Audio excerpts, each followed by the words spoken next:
you always have, this is mine. Remember in Halloween when the two kids that Jamie Lee Curtis is babysitting, what are they watching? They're watching The Thing. Oh my God, they are watching The Thing. No!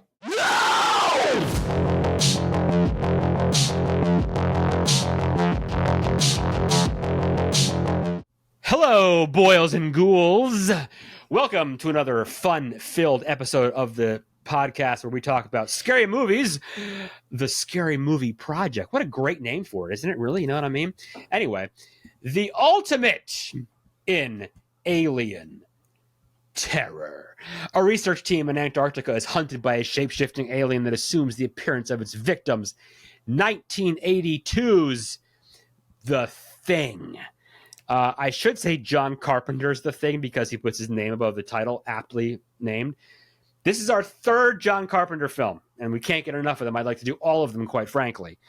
But great, I'm ready to jump into it. This is like, this is like the ooey gooey gore guts monster alien movie, right? So, 1982, John Carpenter, good movie. Originally, a 1951 film. The Thing from Another Planet or something it's called, I guess. They call it The Thing. It's based on a short story, though, I believe, too, which was written in the 30s, right? So Sarah's nodding her head. Because, of course, Sara Alepin is joining me on this episode while I've been trying to figure things out. Yeah, someone else is helping me, actually. So, Sarah, say hello. And I'm not doing this by myself. Well, hello. Like trying to run through these things in my mind. Like, oh, there's someone here helping me. I forgot. She's going to help us talk about The Thing today. So... And no, we're not talking about the 2011 The Thing, which I have not seen, and I realized recently is actually a prequel. It's not a remake. I just caught on to this. Yeah. Yes. Okay. All right. So I'm going to need to hear more about this. We'll get there. But anyway, based on these two things, okay? So Antarctica, 1982, opens with that. Cliffs and cold and all that stuff you see, and there's a helicopter flying around shooting a dog. And I'm like, this already has gotten off to a terrible start because as we've stated before in this program, you can kill as many people as you want, but we're not killing dogs. Okay. We're just not doing that on this.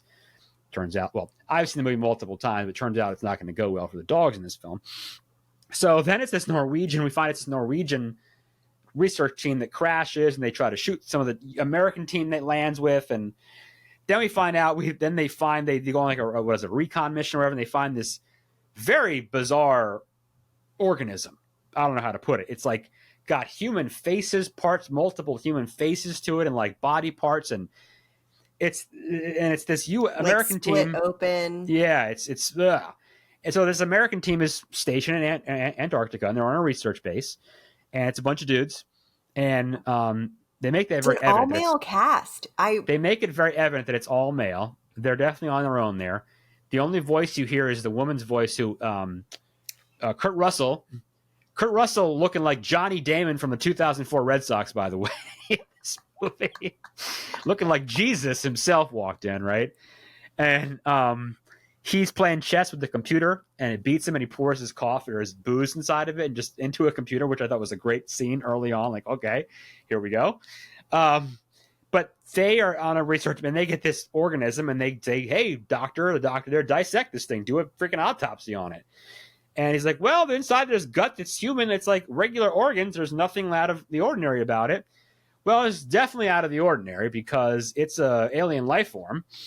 And it does some pretty crazy stuff. So back to the dogs, of course. Now I'm like, why is it always with the dogs? So this one guy puts the dog back in the kennel, and the organism has spread to the dog, and it kills the dog, and then like kills like 3 other dogs, and like painfully. And I don't like watching that, but anyway. And so they all come back, and they find it, and they take a blowtorch, and they just burn the sucker, and they kill him. One of the dogs escapes, I guess. 2 of the dogs escape, and they realize something crazy is going on here, right? So then later on, they're kind of walking around the camp, right? Make sure I'm giving the right order here. And one of the guys, they have the weird, whatever, the body, the whatever the hell it is, in this room, the thing. And I know, they haven't really called it yet that, though. And it turns out it comes back to life and it eats and assimilates into one of the guys. So what they find out is that the guy doing the autopsy, it's an organism, an alien life form that can assimilate to another life form and replicate it and imitate it. and basically become it, right? So it tries to do that to this one guy, but they find out about it ahead of time. And there's the great scene where he's like a half guy and he half has like those giant tentacles, and they kill him out in the snow, right? So at this point, they realize they have a problem and something bad is going to happen. So this is when all this stuff starts to happen, where they start to not trust each other and all these things start to happen. And a couple of more folks die off. There's like, 12, 15 of them, I guess they are. The one guy who was I guess he was the doctor, he just kind of starts, was the doctor, I get? He starts to go crazy. And he starts just like smashing up the whole base with an axe, like destroying the computers and the systems to communicate. And one of the vehicles and the helicopter, and he just starts to trash stuff. And you're like, okay, what is wrong with this guy? What is going on here? They lock his ass up in a shed because they're like, we can't have you around because you're going to kill us. So they realize they got to figure out what this life form is, right? They got to figure out what's going on. They got to kill this thing. So they start to not trust each other and things like that. And if one guy leaves for a while, where'd he go? What happened to him? Where's so-and-so? What's going on here?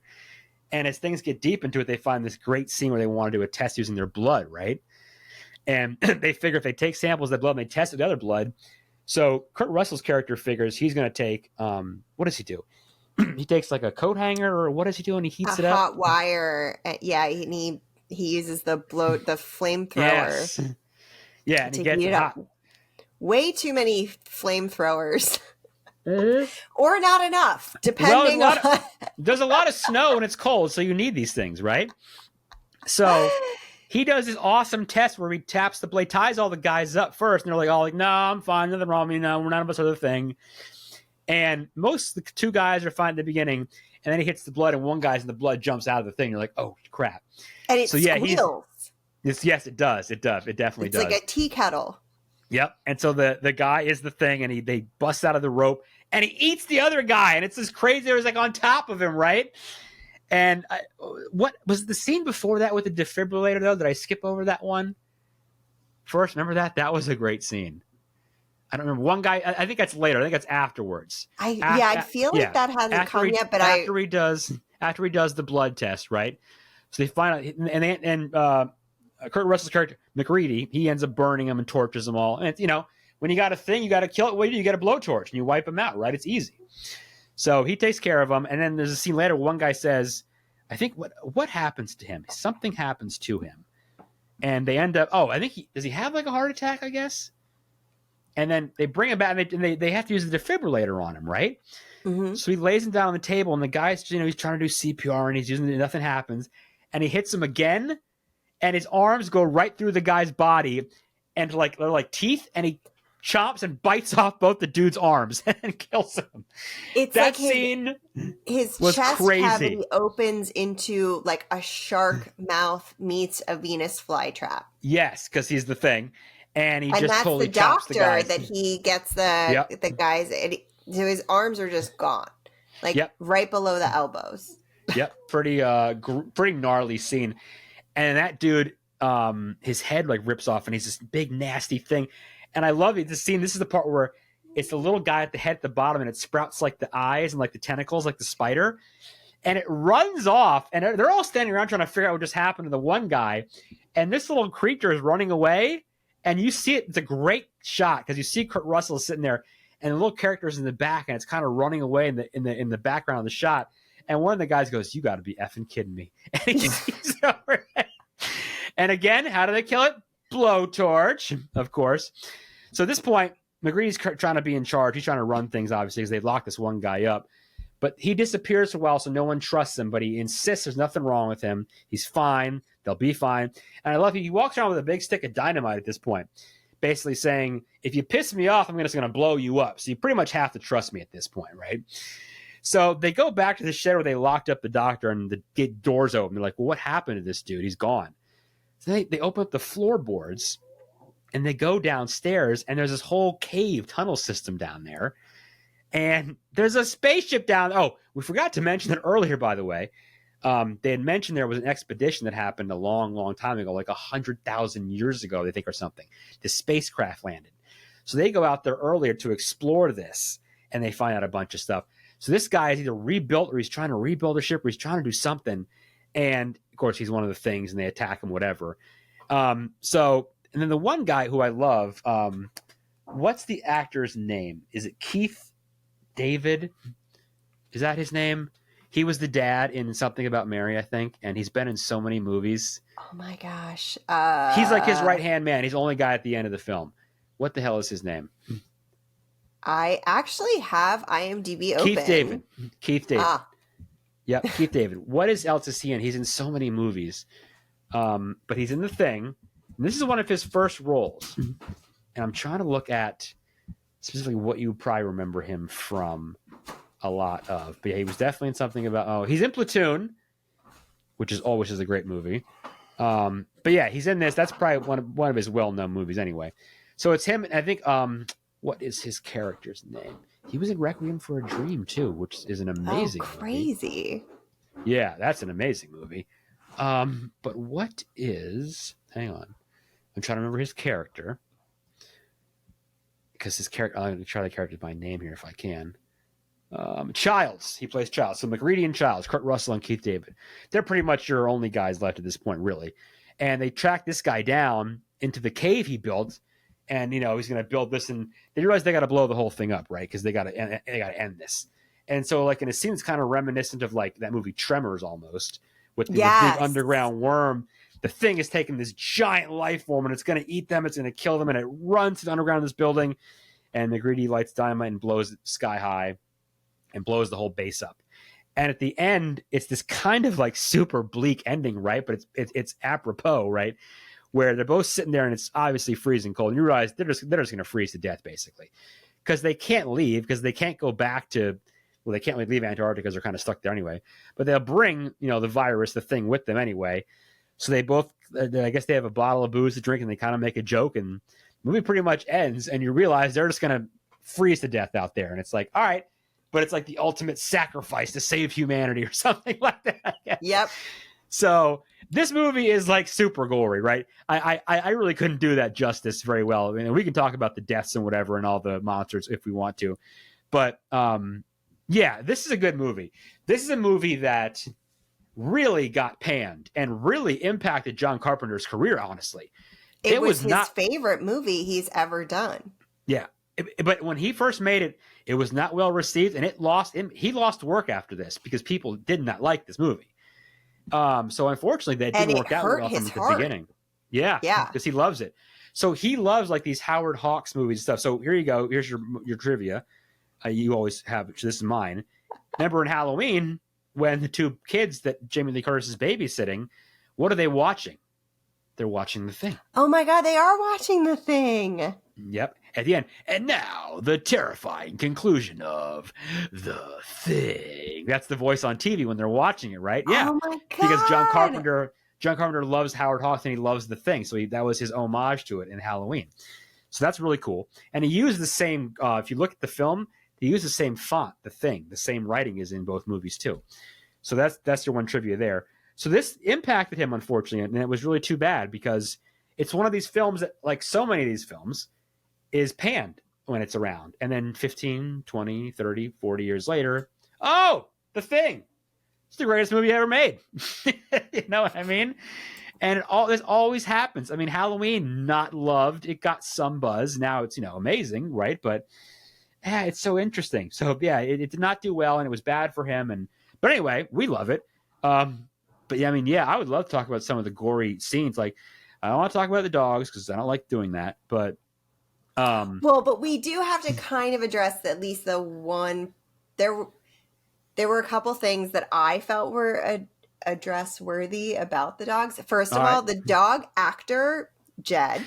Yes, he's lived to be 20 years old. He was a service dog, right, or something, or a movie actor dog. He's magical. Never once did he look at the camera. They did all of his takes in 4 takes. He didn't have to do any more than that, which is good boy. Is unheard of for a dog actor. Just to be that's clear, one of the things they tell you, the 3 things to never do in a movie: never work with animals, never work with children, never shoot on a boat. Yeah, so they did one of those. Yep. Yeah.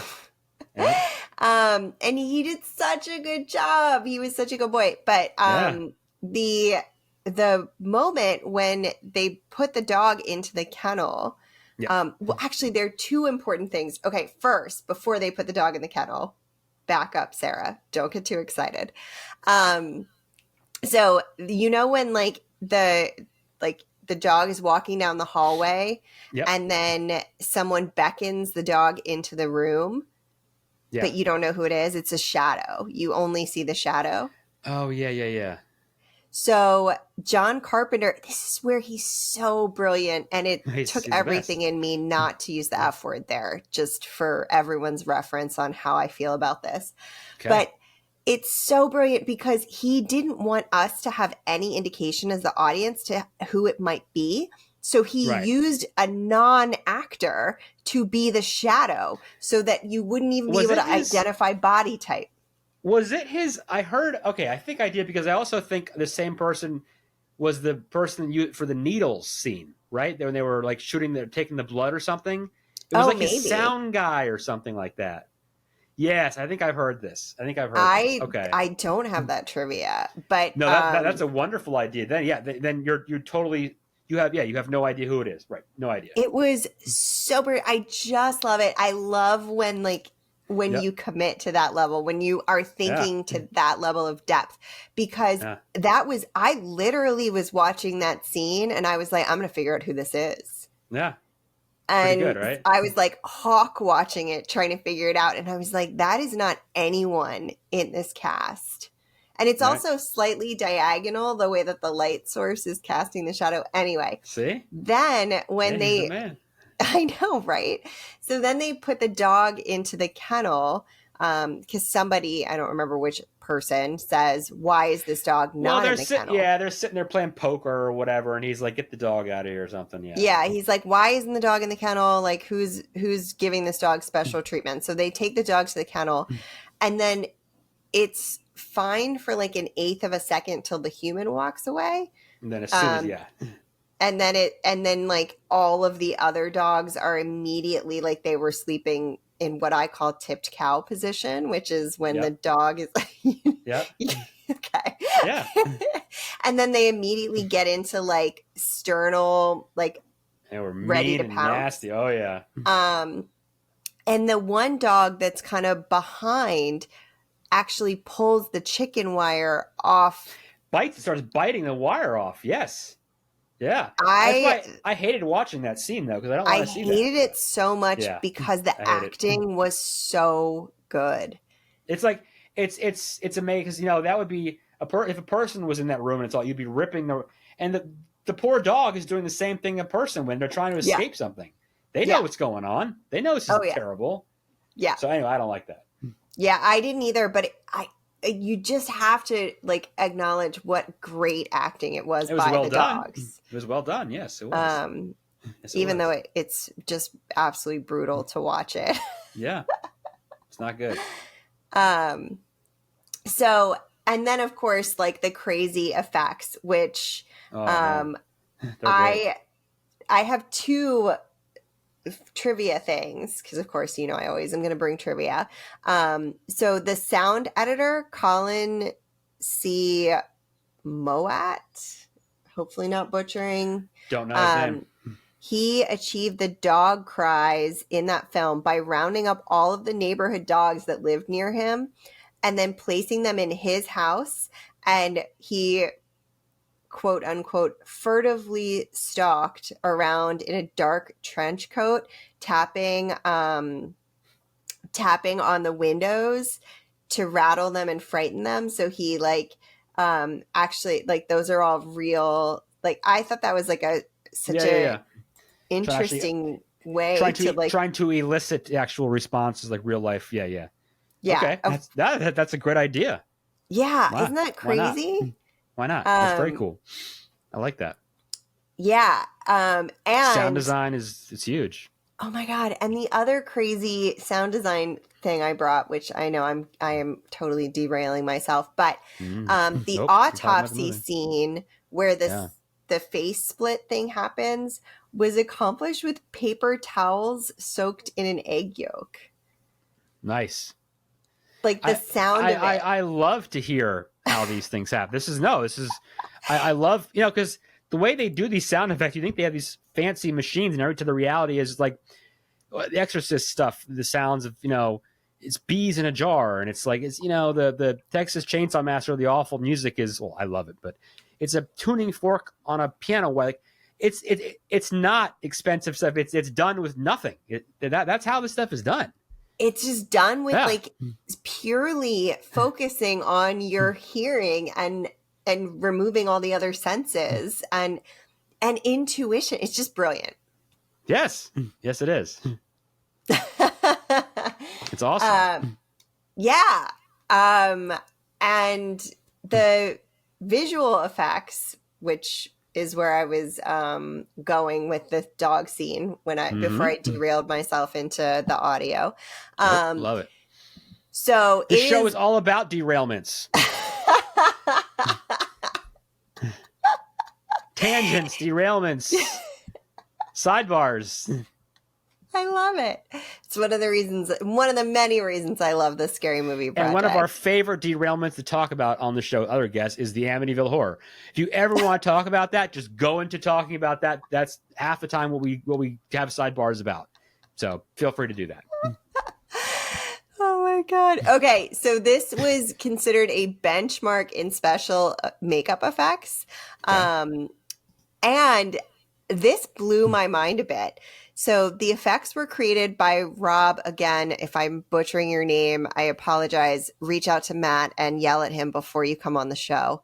And being a wonderful guest. I gotta take the heat. He'll direct you over to me. The effects were created by Rob Bottin, who was only 22 when he started this project. Are you serious? My goodness, that's amazing. I mean, think about in 1982. That's bananas. Amazing. Good for him. Clearly it worked. So just blew my mind. I mean, think about awesome. At 22 years old, like the level of creativity involved in this. And it really was, at that time, it was super cutting edge. It holds up. Yes, absolutely. And that is something. Oh, there's no part of that movie where I sit there and go, man, that's 1982. No, that doesn't happen at all in that movie. Not at all. No, I don't think. In my heart, I had trouble watching the dog scene, but that has nothing to do. Well, no, that could be that. Yeah, forget that. That would be the case in any. That's any movie. Yeah. Literally, my first note was, why did Matt make me watch a movie where a dog is getting shot at in the opening? I mean, that's, I don't, you can, it's just part of the game, as they say. I know. No. It's not actually a dog, though. That's the thing. It is the thing. It is not. I know. A dog. We know. Okay. Sorry, I don't want to take away all of the stuff to go into my super overly excited trivia, but I loved this movie. I thought it was really well done. Right? I thought they did such a good job. Not to seem like I'm an expert in this in any sort of way, but they did a really good job with Kurt Russell's character, with making him very clearly a Vietnam vet who was not reactive to the blood, who was just angry and kind of over it, and has insomnia and a drinking problem, which is actually not uncommon in some of those stations that those isolated stations. So that's the interesting thing. I'm gonna totally interject. Is that's what the majority. Well, you know what? I'll wait till the end because I'll go on my tangent there. Oh no, I was done. I was teeing you up. Well, you were saying, those places like that, especially alcohol, and especially a lot of places in Alaska and a lot of these towns where it's still a lot of native population, alcohol is illegal in a lot of places, and that's for good reason, because it leads to a lot of bad things. It leads to suicides and things like that. Another story. But on a research base like that, you can't have anything around you like that because it'll make you nuts. But yeah, what this movie's about, it's about an alien monster, but it's about fear and distrust and isolation and paranoia. That's what this movie's about. When that guy, the doctor, whatever it is, I forget his character's name now, starts smashing up the room and all the stuff. I mean, what movie were you thinking of right away? The Shining. Of course. Jack Nicholson destroying the snowcat and pulling the distributor out and go check it out. And that was just coming. That's exactly what that was. And that was only, the thing is only a year or two later than that. That's right there. And then and the isolation of this place. They're in this, and again, the cold, like The Shining, it's freezing cold. You're in the middle of nowhere. Antarctica's not exactly very accessible, right? Especially 40 some odd years ago. So that plays a big part in it. No one's coming. And there was a storm during this because they could only go to the Norwegian base on that. They had like a very limited window. So you know what's really cool I like about this? You saw how all those chains were up. Did you notice those chains from building to building? Yeah. One of my favorite TV shows is Life Below Zero. And this one woman, Sue Aikens, awesome. If you're listening, please come on the show. She lives at a camp up in Kavik, up at the top of the North Slope up in Alaska. And it's so stormy up there. She has a set of buildings at her camp, but she runs chains and stuff from building to building. So when it's literally blinding snow and you actually can't see, you hold on to those ropes and chains you made to get from building to building. So that was pretty interesting. They actually did that. But I was very impressed with the reality of the supernatural. That's a real thing. That's a real thing. Now they're going outside a lot in like hoodies and like man-made synthetic parkas. You wouldn't last very long in that kind of temperature out there. So that part, whatever, but it's a movie. What are you going to do? Those goggles would probably freeze your face. But anyway, it's obviously very cold. But and all this distrust that starts, right? Are you the thing? Is this guy? What about him? Where'd he go? I lost him. We didn't see him for an hour. What happened to him? We're locking this guy up away. Like in Cabin Fever when they lock up Karen in the shed and the dog eats her, right? It's awesome. But all that stuff is so what this is about, right? And it's all dudes, right? There's no women. And it's all dudes. And the only time you hear even a woman's voice is that stupid computer at the beginning of the chess game or whatever. You know who that is? Deborah Hill? I don't know. It's John Carpenter's wife at the time, Antoinette, something that was not Carpenter. So it was not Deborah Hill then anymore. So Adrienne Barbeau? I thought her name was Antoinette, but it's totally possible it's Adrienne and I'm misremembering. I know he was married to Adrienne Barbeau. I don't know about her. I don't know any other. I don't know the rest of his. I'm gonna look. I still have it open. Yeah, I don't think Deborah Hill was in the picture at the time, but it could have been Adrienne Barbeau. Anyway, that's the only woman you ever hear from, right? It's all dude. It's all distrust, and it's just so like the erosion, right? One of my favorite movies of all time is The Blair Witch Project, and that movie's so much about distrust and erosion and fear, right? And that's what this is too, and that's what makes it so great. But during all this, like you said, that character McReady has the ability to kind of just tune off like emotion, right? He doesn't care. So he just figures, okay, I'm just going to test the blood of everybody. Oh, that guy is a monster. I'm going to light him on fire with my blowtorch. He doesn't give a damn. It also reminded me a lot of, did you ever see Dreamcatcher? No. Reminds me of Dreamcatcher. Anyone listening out there that saw Dreamcatcher, you probably understand what I'm saying with this vibe though too. So this has become like a fan favorite, and this is on a lot of top 10 lists actually through the years. I think some people argue it might be a top 5. I don't know that it's scary. But it's definitely gross, and the monsters are great, and that stuff is really cool. And I mean, it is scary in the sense of where they are and what's happening and what's going to happen to them. But it definitely gives you that fear of being stuck somewhere. There's a wonderful film called The Last Winter that reminds me of this, that kind of stole from this, and it's very scary, and it's maybe 15 years old now, I think. Definitely should think about reviewing that one of these days. Watch that out there for you though. So it's The Last Winter, I think it's called.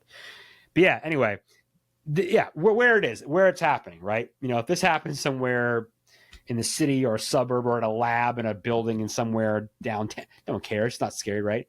This is scary because it's out there in the middle of nowhere.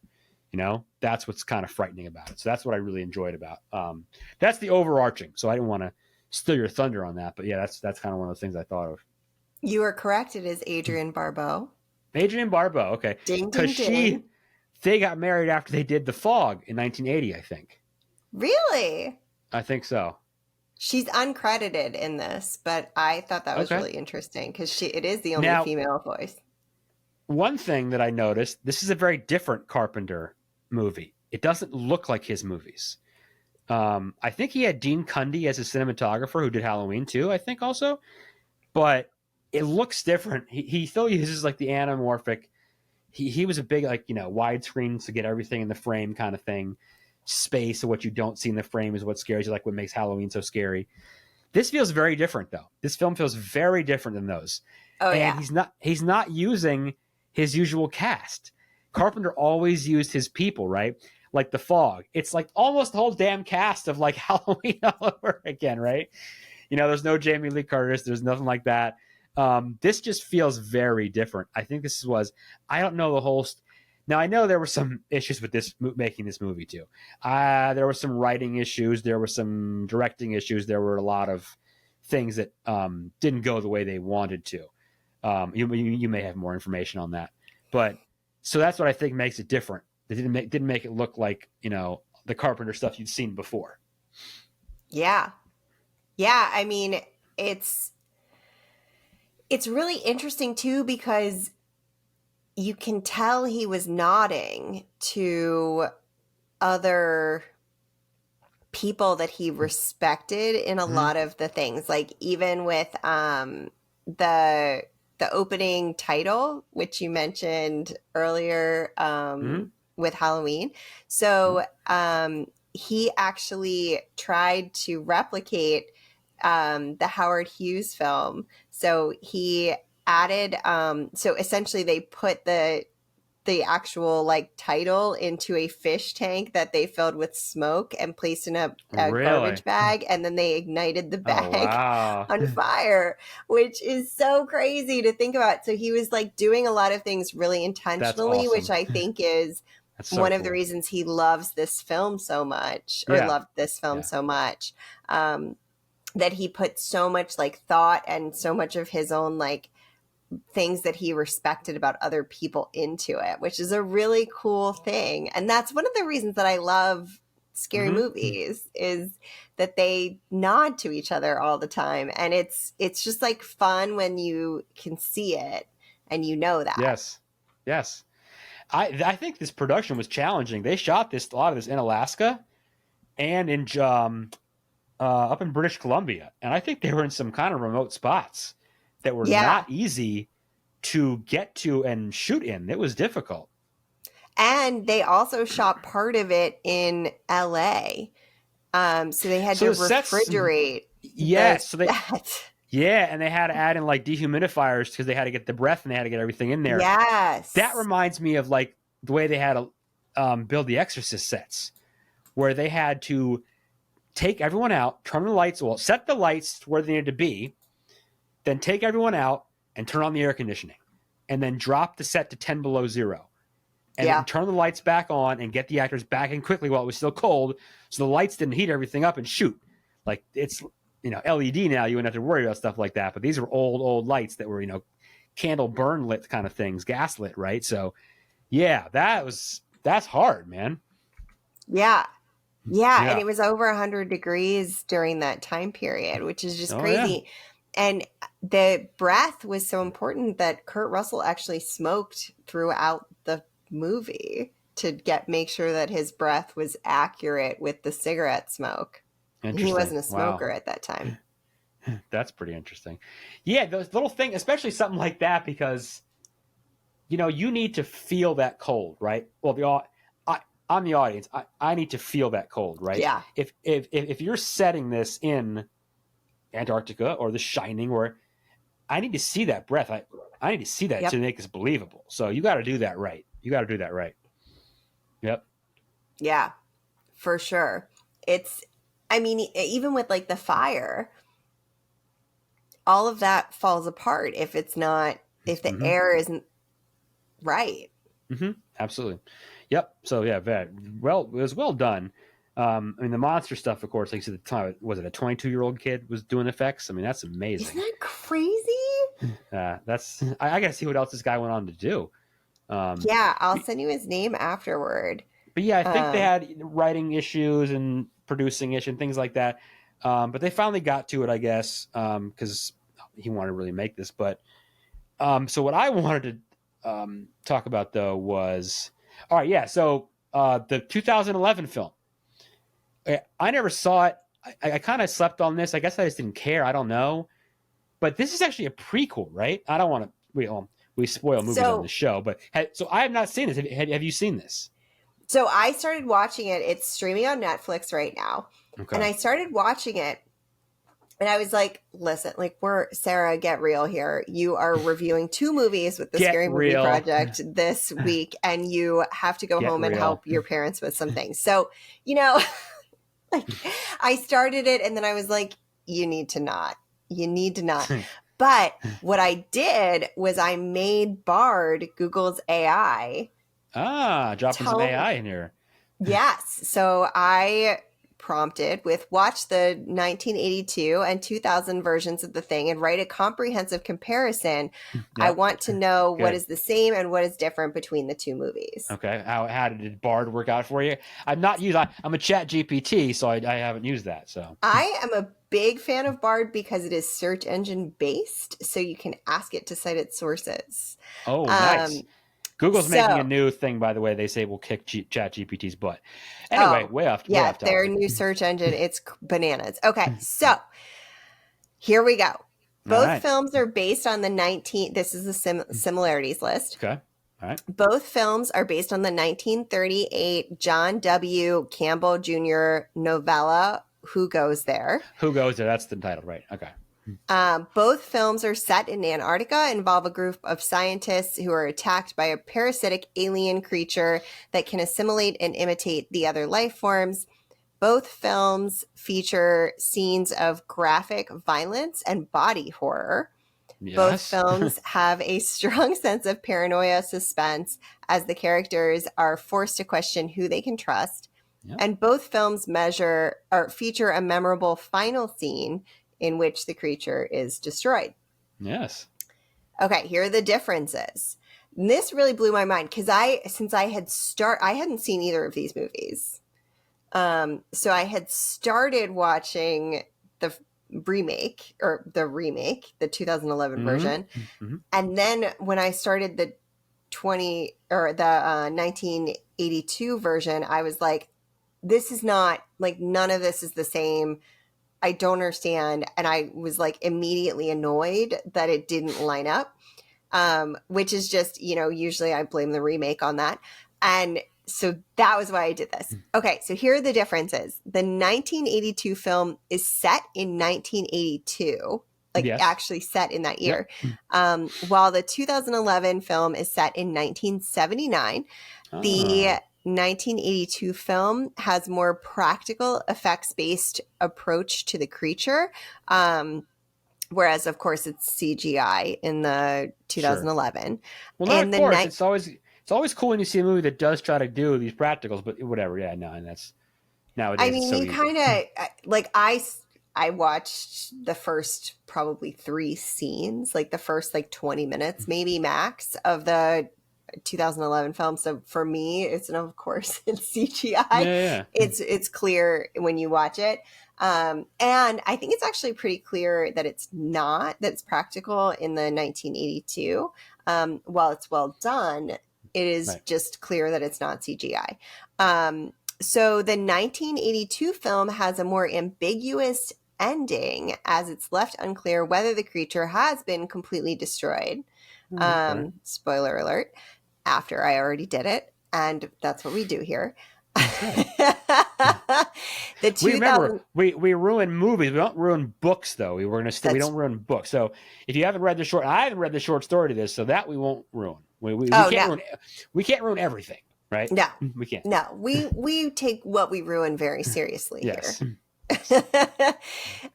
So in the 2011 film, it has a more definitive ending as the creature is shown to be destroyed. Okay. Which I'm not sure how that works in prequel land, but I'm curious now.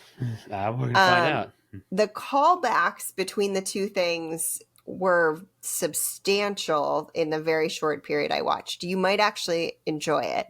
The 2011 film introduces a new character, Kate Lloyd. Oh yeah, there's a female, which I was like, and she's running it. She's like the boss in the 20 minutes I saw. So she's a biologist who is sent specifically to investigate the creature. So they have found it on sonar. I mean, this is me telling you from what I saw. They have found it on sonar, and they go, like, they try to pull it out of, you know, the big rectangular block of ice that you see in the thing. In the 1982 version of the thing, they actually are pulling that out with it has more callbacks to The Shining too, which was crazy. Love that. Yeah, so you might find this fascinating. And it expands on the backstory, revealing that it is an ancient alien that has been dormant in the ice for thousands of years. So here is Bard's synopsis. All right. Overall, the two films are very similar in terms of their basic plot and themes. However, there are also some significant differences between them, such as the setting, the use of special effects, and the ending. Ultimately, both films are well-made and suspenseful horror films that offer their own unique take on the story of the thing. Do we need to do reviews anymore, or will AI just do these shows for us from now on? It's not the same, you know? Okay, that's very cool. I love how I always do that too with one of these AI thing. I ask him, always says the last pair. Overall, it always gives a good recap. I like that. All right. So maybe I'll go and watch this 2011. I don't know. I don't know how I missed the fact that it wasn't like a remake. I guess I didn't care, you know, and I just so I didn't bother to pay attention, I guess. It's actually pretty well done. I'm going to go watch it now that I have time. We could do a bonus episode for your people who are real fans. If everyone out there would love that, let us know. That is, we're here to serve you, the people, of course. I think that would be interesting. All right. So it's one of these one of these movies that has like 3 movies in it where, you've got a 1950s original, you've got an 82, which is like the real deal one, maybe. Yeah. And then you've got, I'm trying to think of another film that I can think of. It's like, did Black Christmas make like 3 versions of itself, which they all stunk anyway? But anyway, some of his movies, sometimes they remake themselves over and over and over, and I'm just like, like he's Evil Dead sometimes too, that I'm like, okay, enough is enough. Yeah. But though this film is always up on those lists. This is like a top 10 all the time. People love it because just the gore and just the monsters, and I mean it's few films do it right. And this is 1982, right? Did you have a really good like gory light alien life form movie before this? Nope. I don't think so. No. You had like these 50s and 60s body snatcher movies that were lame. And you had Alien in 1979, but Alien's not a violent, gory movie. It's a suspenseful, scary, very scary movie with a very, very terrifying monster, but not like this, right? Not like this. This is almost like splatter horror in a way kind of thing. So that's what's really known for, right? Because it was kind of the first one to really do something like that. And I mean, look, John Carpenter, I mean, come on, he's the man, right? He's the man. His name is above the title for a reason, as they say. These are his productions. He's so good. He's so adaptable. Like, he's doing so much music now, I always hear about and stuff. And he's working with his son on that. And it's so cool, right? This was the first feature film he didn't score himself. Yeah, I don't believe he did this. Did he have one of these? Do you know who did the music for it? I feel like I looked it but up. I can't remember. And I read it earlier today.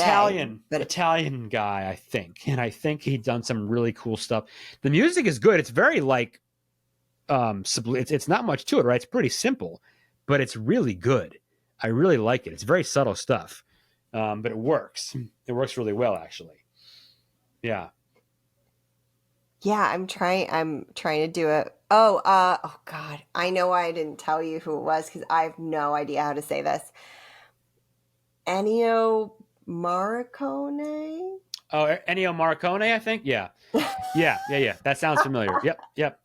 Yeah, no, he's done he did a lot. I think he did something. Okay, do you remember you've seen Kill Bill, I hope you have seen Kill Bill. Okay. Oh, remember when Quentin Tarantino is one of my favorite directors. Yeah, those two movies are amazingly great. There's a great scene where I think it's the scene right before before Beatrix snatches Elle's eye out of her in the trailer. And I think that's when that song is playing. I think that's that scene, but it could be also from the beginning of part 2, the black and white recap when he comes in and they come and they kill everyone at the church. I don't remember. It might be both. Anyway, It could be that both. I believe is Ennio. Ennio, I believe that's music from him there too, because he uses all that Italian stuff. So that's yeah, good. That's awesome. That's good. That's good. Yeah, he that's did Labyrinth. Oh, Labyrinth is so amazing. That movie is so great. I'm sorry. I of course had IMDb open. No, that's good. We like this information. Ready to go here. His list is insane of movies that he's done. Yeah. It's these sad Italian that guys are great. Yeah. Okay, you want my final trivia? Let's go. I'm ready. All right. Okay. So apparently it is now a tradition that the British Antarctic research stations watch The Thing as part of their midwinter feast and celebration on June 21st. I think this is an absolutely terrible idea. Why do they do that? When I got dive certified, I watched Jaws in the middle of my dive certification. Like, you know what? On the weekend of it. I am anti that and anti watching this at a research base. I'm sorry. That's like I'm gonna go camping and watch Blair Witch Project tonight. Nope. It's not gonna happen. I don't know. I'm gonna go stay at a hotel by myself and watch The Shining. Nope. Philippe had never seen Jaws. It was just a travesty. I referenced it so many times when I came home, and I just needed him to see it, and that meant we watched it. No, I'm sorry. I love the fact they do it, and that's really cool. But no way. Nah. Okay, so the day after shooting the scene with the flamethrower, where they like burn the whole thing down, the one where they burn everything down at like the end. Right. Kurt Russell, I love this because I am a big practical joker in situations where everyone feels good afterward, because that is the important part of practical jokes. Yeah. It cannot be things that make people feel bad. Well timed. Yes.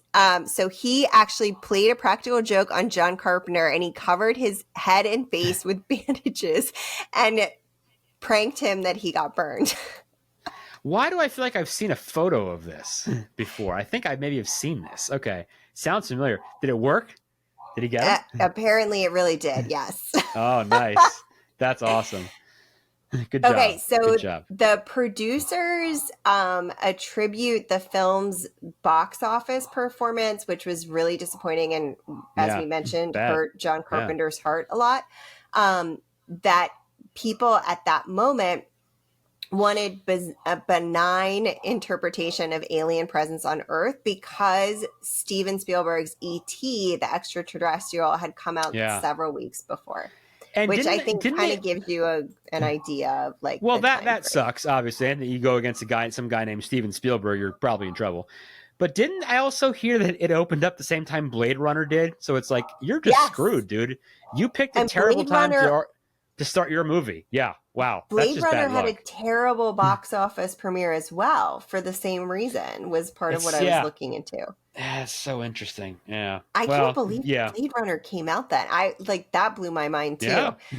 Yeah. Okay, so this is crazy too, and I should have done the conversion. I did not to today's money. But this film's budget was $15 million, which to do for all reference, of that with the snow and everything.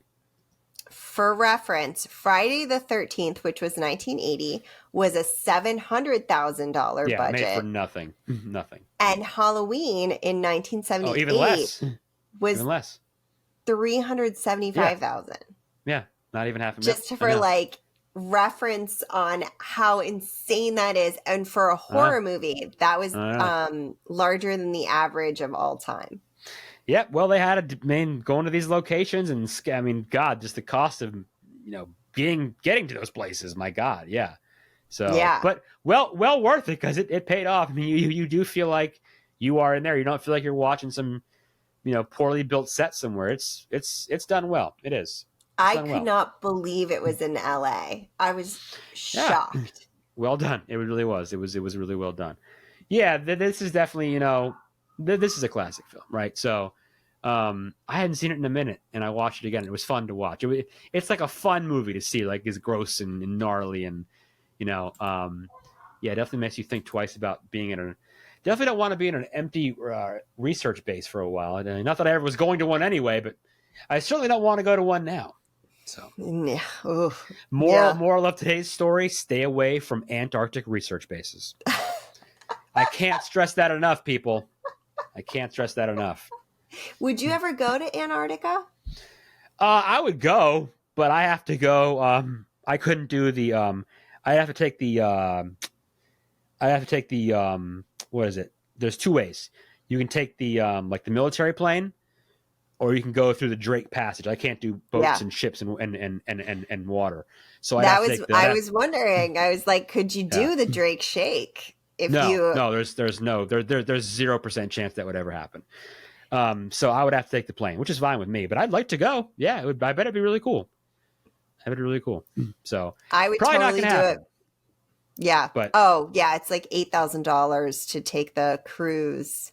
But anyway, yeah. Not that I've looked into it or anything. No, I mean it's one of those cool travel things to do. So you can climb what's there with the mountain on. You can be part of the 8 summits or 7 summits or whatever it is. So anyway, way off topic.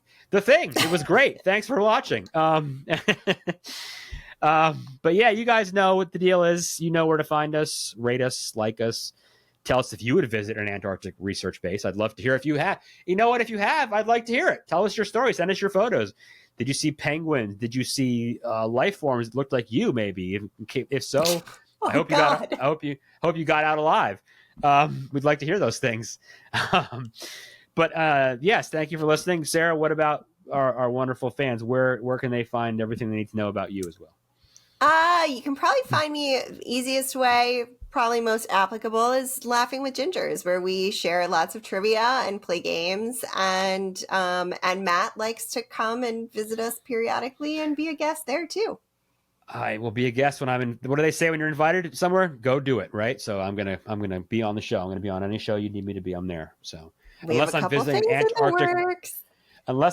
an Antarctic research base, which will not be happening. So don't worry. But anyway, thank you for this episode, and thank you everyone for listening. And we'll see you next time. And remember, baby alligators may seem like a great pet at first, but then they grow up. The Scary Movie Project podcast. Learn more at thescarymovieproject.com.